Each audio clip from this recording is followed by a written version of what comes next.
the most important thing that you need in running a business here, especially when you're starting out, is the flexibility.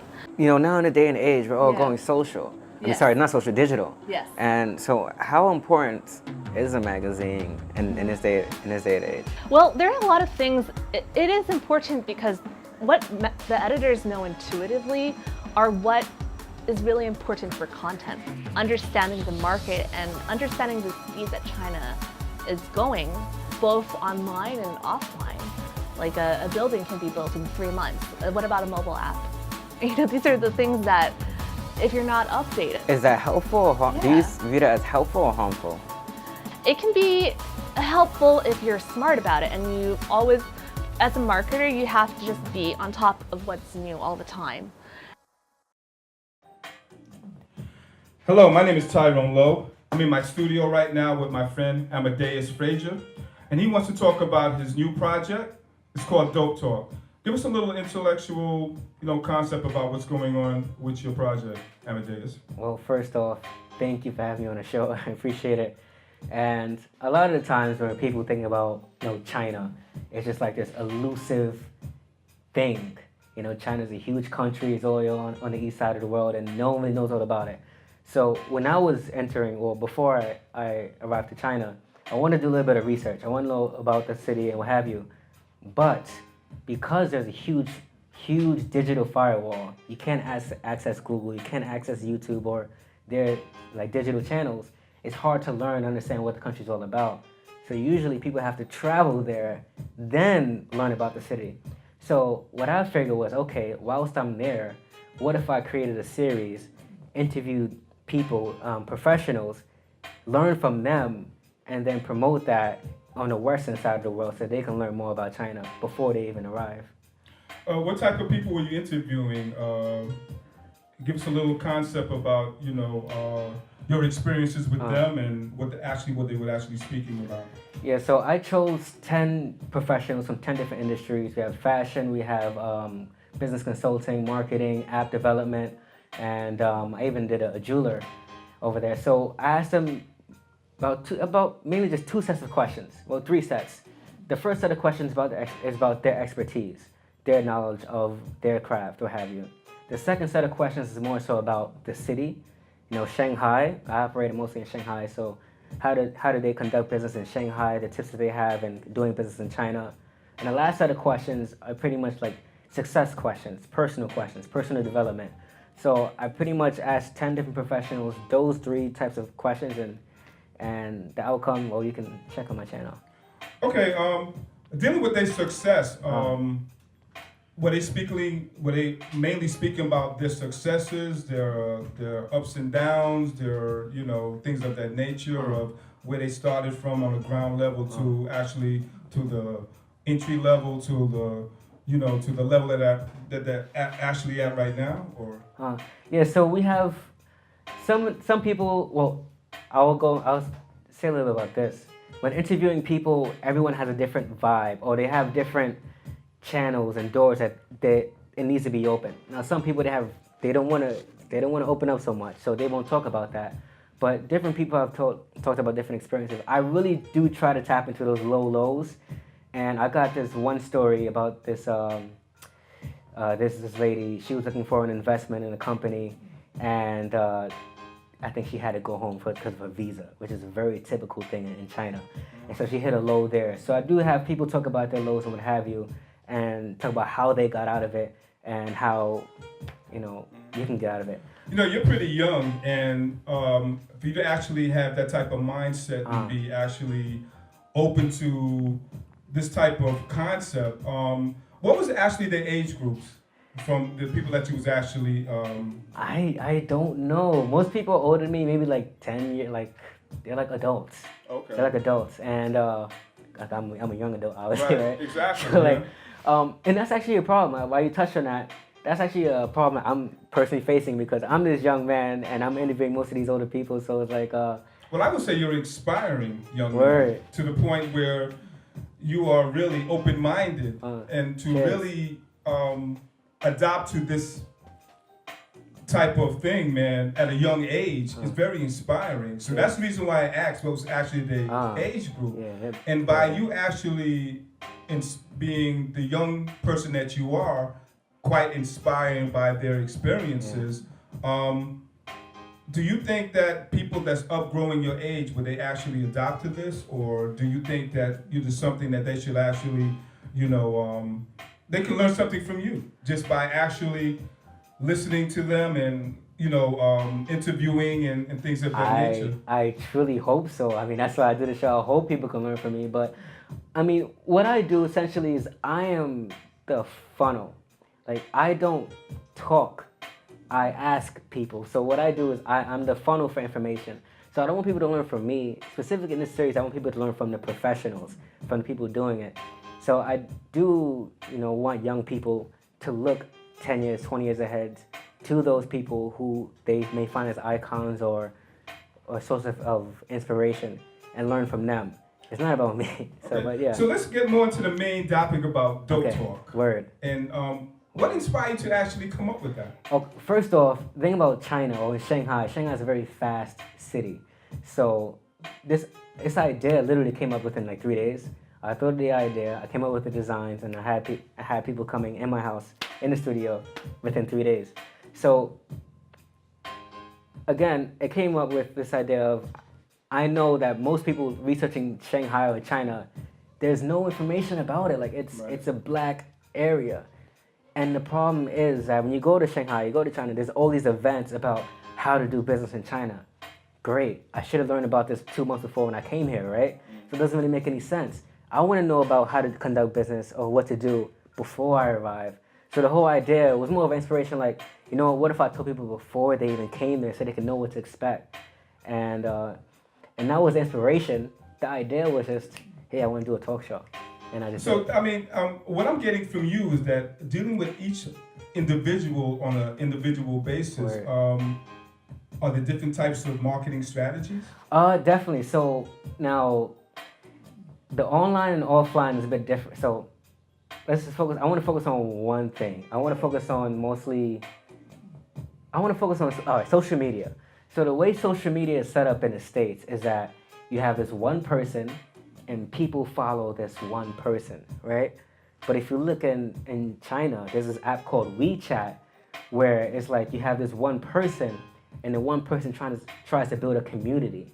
So it's all about community building in Shanghai or in China. So I guess when you talk about marketing strategies, it's not about getting people to follow you.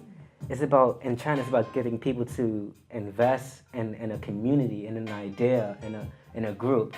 So you always want to think about, in China, you want to think about expanding your group, expanding your network, and getting people to join a group, as opposed to the U.S. of just following one person. Okay.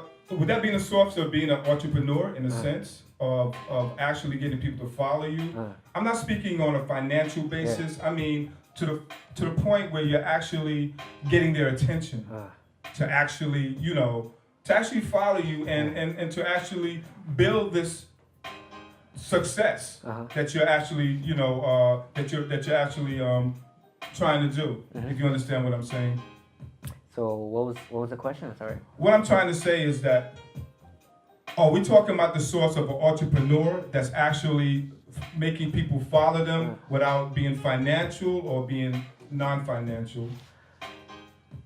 Does it take money to? Right. No, it doesn't take. Well, it takes grit, and that's why I like Shanghai or in China. Like it's a gritty city. It's about movement. It's about action. It's about doing things.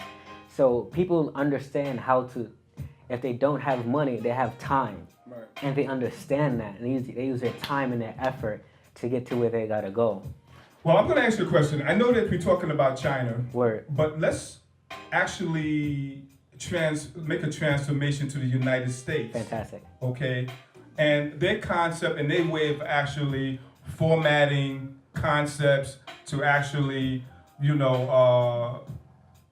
bring other people to actually follow them on a financial status or whatever their concepts will be, whatever their concepts might be, or you understand what I'm saying.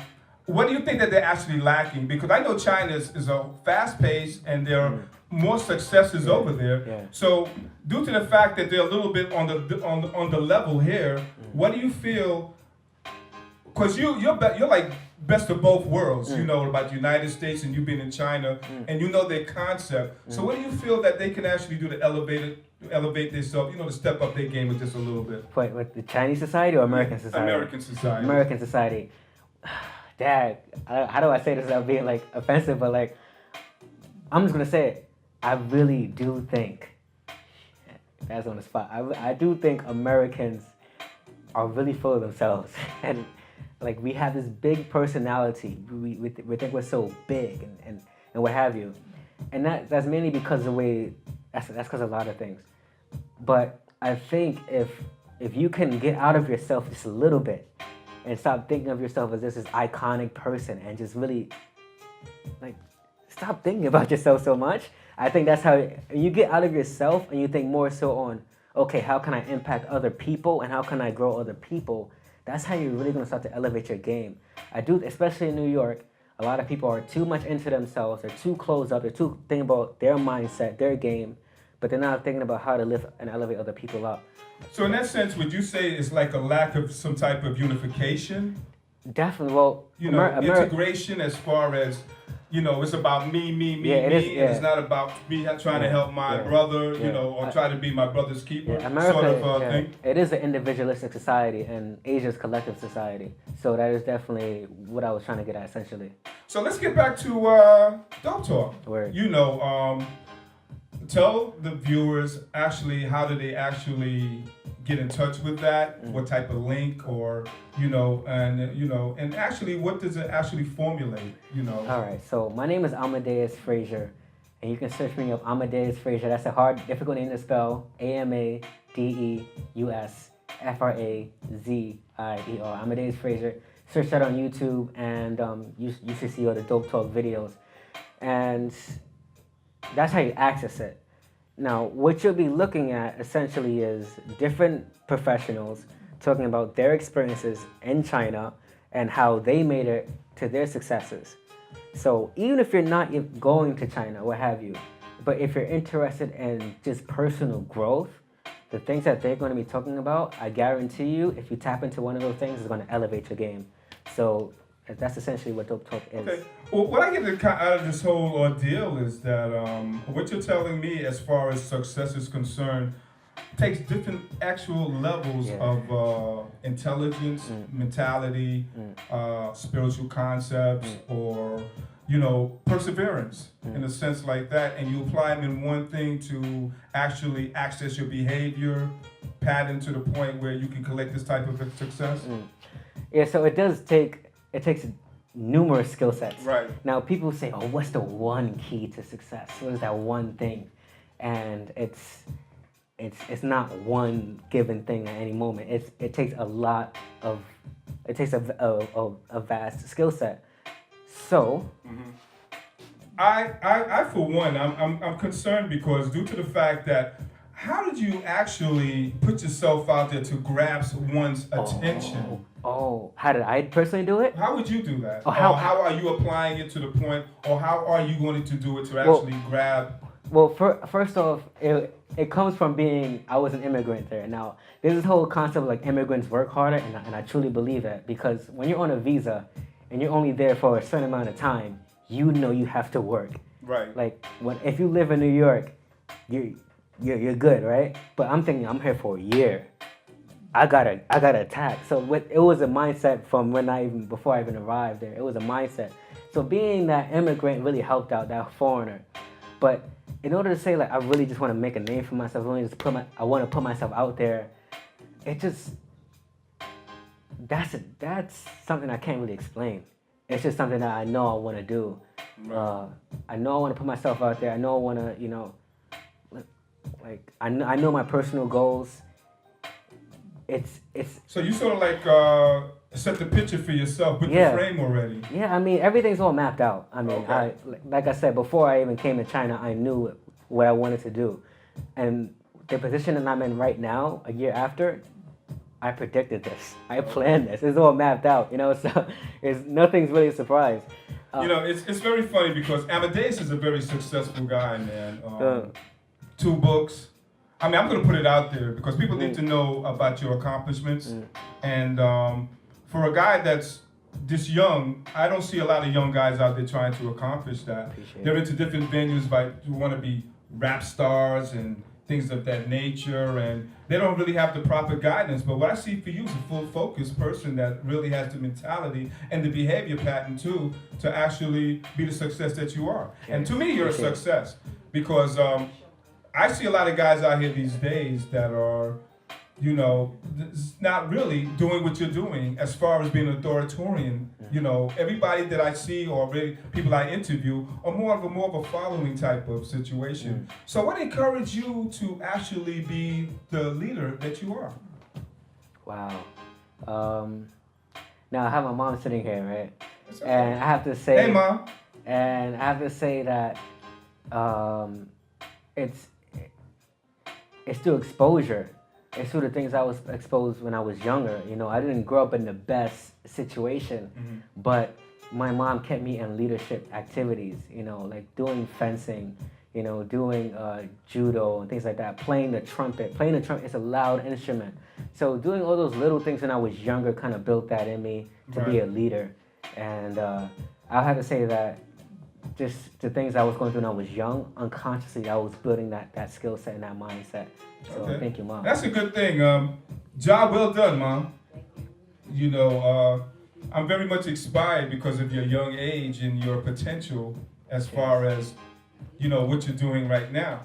So let's get back to Dope Talk. I mean, that really is really an inspiring thing. And have you developed any type of fan base yet with it? Or do you have people actually listening to it? Or the great thing is, no, like it's going to be fresh and new. So I'm actually producing this a week after this interview. Okay. So that'll be a week after this interview. But so that's the thing. We want to build awareness as much as we can. And I'm actually doing something kind of special. I'm working with someone, a good friend back in China. So she's going to do the promoting in China as well. So that's going to be great. So I'm trying to build the audience, get people to watch it, get people to want to watch it. I think that's quite inspiring, man. I've always had a dream of being, well, I've been out there as producing and, you know, dealing with a lot of celebrity types, and I've done a lot of things on the map and things of that. But I wasn't 20-something years old when I started, you know. I mean, I always wanted to. I started like maybe in my mid-20s and stuff like that, and I've been through a lot of milestones, a lot of disappointments and things of that nature. But I think that mindset has a whole lot to do with leadership, knowing what you really want to do and things of that nature. And I wish you a lot of luck in that. Cheers, I appreciate that. When you first make your first million, man, at least, you know, slide at least 10%. And you know, I was, you know, to be honest, I'll let you know a little something. Like I said, I have everything mapped out. I mean, I know where I'm at right now. I'm at a good space right now. Before we wrap things up, I'm at a good space. Because of Facebook, I realized I've been doing this whole entrepreneurship thing for 2 years. Right. And I'm at a point now where I'm very good at my skill set. I'm good at what I do now. And it took me 2 years to develop that. Okay. So I know the next stage is even more the next intense. So the first 2 years is about personal development and my skill set. The next couple of years is about those zeros, right? Okay. So because I know the next step after that is about giving back to the people who gave to me. So that's 2 steps ahead. That might be a couple of years ahead. That's but no, I cool, truly man. appreciate it. This is the second time, you know, we're doing this. I appreciate it. Oh, anytime, man. Yeah. You know, I believe that you have a lot to give to the youth. Cheers. And I believe that a lot of youth should follow this young man right here and truly get to get on his page, you know, Dope Talk, and see what he's doing, and you know, and try. If you want to really try to develop any types of success, I believe that you should follow him. For a young age, he's very much grounded, and I feel that anybody that wants to be in your shoes should actually follow your shoes. Yes, appreciate and things that. of that nature. And like I said, Mom, job well done. And things of that nature. So we're going to wrap this up. My name is Tyrone Lowe, and I'm sitting here with Amadeus Frazier. And, you know, you got the information how to get to his page and all his information. You know, just go ahead and go there and see, you know, just speculate what he's doing to see if it actually applies to you. Anything else you have to say to the audience before we wrap this up, Amadeus? AmadeusFrazier. That's how you spell my name. Facebook, Instagram, YouTube. That's what we gotta do. Thank you so much. Appreciate it. Do what you wanna do. That's it. All right. Everybody have a very nice success.